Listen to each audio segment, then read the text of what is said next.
Okay, आगे बढ़ते हैं। आज ये वीडियो मैं दोबारा रिकॉर्ड कर रहा हूँ, ठीक है। कुछ प्रॉब्लम आ गई थी मेरे मोबाइल में।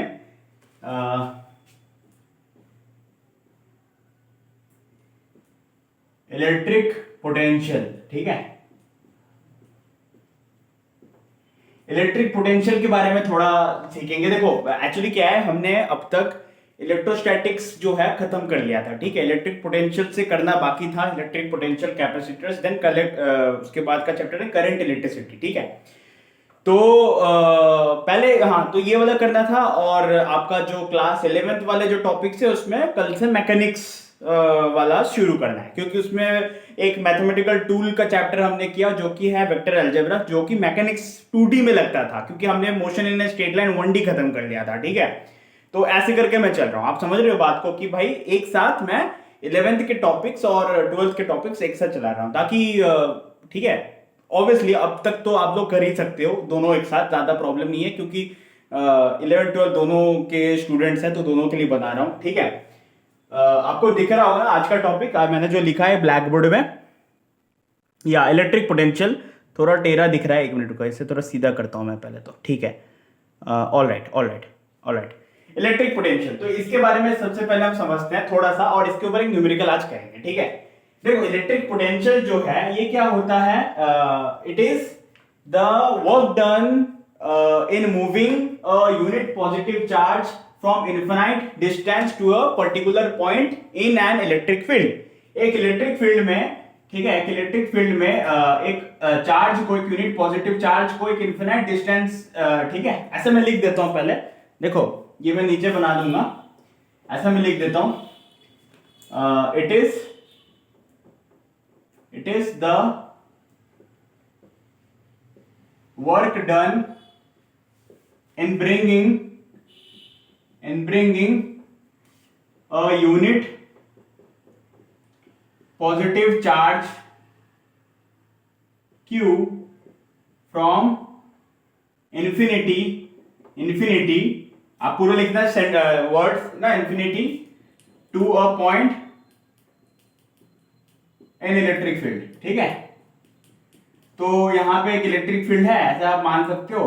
अब यहाँ पे जो है एक चार्ज को मैं इनफिनाइट डिस्टेंस से यहाँ पे लेके आ रहा हूं, तो तब उसमें जितना वर्क डन है, दैट इज वर्क डन लगता है, वो स्टोर होता है इलेक्ट्रिक पोटेंशियल के रूप में। That will be equal to v is equal to में क्या बोलते हैं हम इसे, w बटे में q बोलते हैं। इसका जो यूनिट होता है, ऐसा यूनिट, वो होता है आपका जूल बटे में कूलम, ठीक है।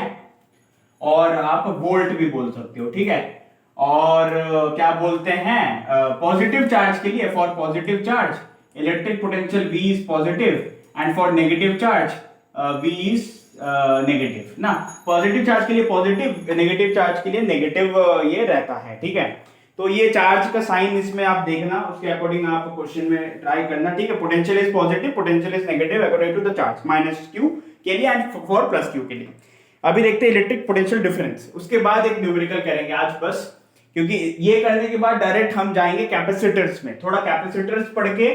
क्योंकि देखो मैं वही वाले टॉपिक्स उठा रहा हूं जो कि आपके बेसिक फंडामेंटल्स में है, हाँ। और जो मैं फॉर्मूला यहाँ पे बताऊंगा, जो भी कॉन्सेप्ट बता रहा हूं, उसी के बेसिस पे आपका मैक्सिमम इंपॉर्टेंट टॉपिक्स के क्वेश्चंस बन जाएंगे, ठीक है। अगर फंडामेंट, ऑब्वियसली हम तो फंडामेंटली कर रहे हैं, ठीक है। तो देख लो पहले एक बार, ठीक है। ऑल राइट, ओके, ठीक है। ये इलेक्ट्रिक पोटेंशियल हो गया। अब इलेक्ट्रिक पोटेंशियल डिफरेंस क्या होता है, ये चीज समझते हैं पहले। इलेक्ट्रिक पोटेंशियल डिफरेंस, ठीक है, इसमें वैसे बहुत कुछ है, ठीक है, वो भी करवा देंगे, कोई प्रॉब्लम नहीं है, लेकिन करते आज तो ये करते हैं, फिर देखते हैं, क्योंकि ये इंपॉर्टेंट पोर्शन है, माने कि किसी भी एग्जाम के लिए, आपके एग्जाम, स्कूल वाले एग्जाम के लिए भी ना। देखो इलेक्ट्रिक पोटेंशियल डिफरेंस ले लेते हैं। इलेक्ट्रिक पोटेंशियल डिफरेंस ना, डिफरेंस क्या होता है भाई ना, इलेक्ट्रिक पोटेंशियल डिफरेंस, यहाँ पे कुछ नहीं है। यहाँ पे जो इलेक्ट्रिक फील्ड होता है, it is the work done in moving a unit positive charge from one point two another inside N electric field. यहाँ पे बाहर से नहीं लेके आ रहे, एक इलेक्ट्रिक फील्ड के अंदर ही पहले से जो है क्या बोलते हैं, एक पॉइंट है ना, ए टू बी, हम एक चार्ज को मूव करवा रहे हैं और कुछ नहीं, ठीक है। तो it is the work done in moving a unit positive charge from point A to point B, ठीक है। V A minus V B, ये इक्वल इसी के होता है, लेकिन ठीक है, वर्क डन बटे में this this is the difference, और कुछ नहीं, फॉर्मूला तो वही होगा ना। तो इस चीज को थोड़ा ध्यान रखना। ओके, अब इसके ऊपर एक क्वेश्चन करेंगे, लेकिन आप ये पहले समझ लो, ठीक है। ओके, ऑलराइट, ठीक है। जो मैं बोल रहा हूं वही डेफिनेशन है। एक क्वेश्चन करते हैं इसके ऊपर, ठीक है। उसके बाद देखते हैं ना क्या टॉपिक है इसमें, कि मैं डायरेक्ट देख के पढ़ा रहा हूं। देखो, एक क्वेश्चन लिखते हैं, a neutron and alpha particle accelerated through the same potential difference v। Neutron and alpha particle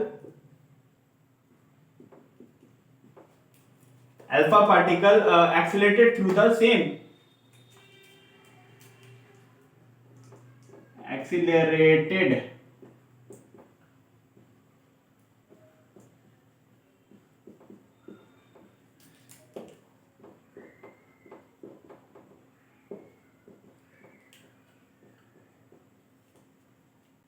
through the same potential difference, accelerated through the same potential difference v, given है ये। then find the ratio of their kinetic energy। इनका kinetic energy का ratio निकालो। तो देखो, kinetic energy जो, जैसे कि मैं बोल रहा हूं ना कि अब मैंने अभी डेफिनेशन में क्या बोला कि जो चार्ज को एक इन्फिनाइट डिस्टेंस से यहाँ पे लेके आए हम, ठीक है। अब लेके आए तो वो क्या है, वो उसका जो काइनेटिक एनर्जी है उसके पोटेंशियल एनर्जी पे आके स्टोर हो गया। तो फिर आप समझ सकते हो कि काइनेटिक एनर्जी का फॉर्मूला हमारा क्या हो जाएगा, यही हो जाएगा, work done is equal to में क्या हो जाएगा, v इंटू में q हो जाएगा, यही वाला हो जाएगा, क्योंकि v इज इक्वल टू में w बाई क्यू। अभी हमने इस पे समझा, ठीक है। तो यही वाला फॉर्मूला यहाँ पे यूज होगा। तो k जो d होगा न्यूट्रॉन के लिए होगा, v तो v है क्योंकि ये तो दोनों के लिए सेम है, और आपका जो q है ये इसके लिए क्या होता है, न्यूट्रॉन के लिए q क्या होता है, 2q होता है, ठीक है, 2q होता है। और अगर आप अल्फा पार्टिकल में हीलियम पार्टिकल के लिए बोले तो v तो v है, उसके लिए 4q होता है। 4q होता है, ये क्या होता है, 4q तो उसका मास है ना, इसका 2q होगा और इसका q होगा, ठीक है।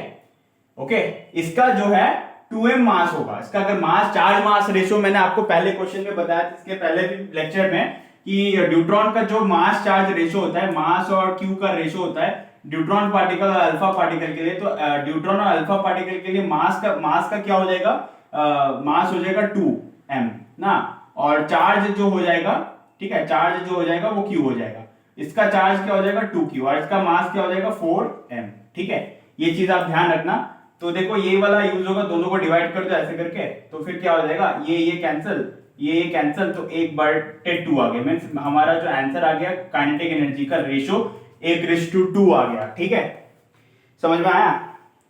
तो ये एक है ना, ये एक इंपॉर्टेंट चीज है जो हमें समझने का रहता है इसमें, ठीक है, ठीक है। तो ये वाला जो पोर्शन है ना, ये ध्यान रखना आप लोग। ये मैं अलग से लिख देता हूं यहाँ पे, अलग से ये वाला मैं लिख देता हूं, जैसे कि जो न्यूट्रॉन पार्टिकल होता है और जो अल्फा पार्टिकल होता है, मान लीजिए आपका जो हीलियम 4 ये वाला जो होता है ना, अब इसका जो है, इसका 4m मास होता है, इसका 2m मास होता है। ये याद रखना पड़ेगा आपको, q होता है, इसका 2q होता है, ठीक है। अब याद कैसे, देखो हीलियम का आपका एटॉमिक मास तो पता ही है ना, हीलियम का 2q और सॉरी एटॉमिक नंबर ना, और 4 आपका उसका मास हो जाएगा ना, ठीक है ना। और चार्ज जो है वो ऑब्वियसली, ठीक है, इस हिसाब से इसका आधा ना।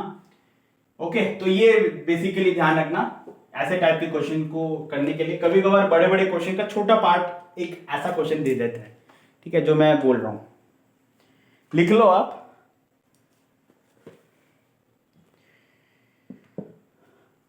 ऑलराइट, आज के लिए इतना काफी है ना। अगला टॉपिक मैं डिसाइड करूंगा, एक्चुअली मैंने देखा नहीं अगला टॉपिक क्या है ना। इलेक्ट्रिक पोटेंशियल में थोड़ा सा करेंगे, या फिर कल मैकेनिक्स करेंगे, उसके बाद परसों इसके ऊपर आएगा। तब तक आप थोड़ा सा खुद से भी देख लो और मेरे को सजेस्ट कर देना कि क्या और टॉपिक मैं लूँ इसमें। इलेक्ट्रिक पोटेंशियल में यही समझने का है, यही फॉर्मूला बहुत इंपॉर्टेंट है, हर बड़े बड़े क्वेश्चन में इसी का यूज होता है। ठीक है, चलिए, थैंक यू सो मच।